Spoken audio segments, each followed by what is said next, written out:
Welcome back to mamma's passion.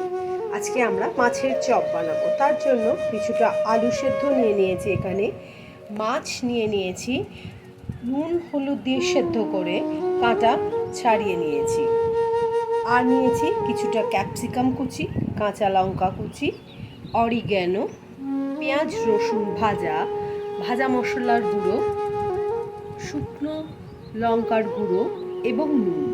এবার এগুলোকে সব একসঙ্গে আমি মেখে নেব। মিশ্রণগুলোকে মেখে আমি এরকম এক একটা ভাগে ভাগ করে নিয়েছি।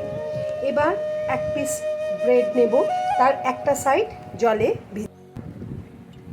চেপে তার সবটুকু জল বার করে নেব, নিয়ে এই একটা টুকরো এর মধ্যে দিয়ে মুড়ে নেব, মুড়ে এভাবে গোল গোল করে নেব।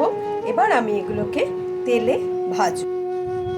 গরম গরম মাছের চপ রেডি, শসা এবং মেয়োনেজ দিয়ে খাওয়ার জন্য।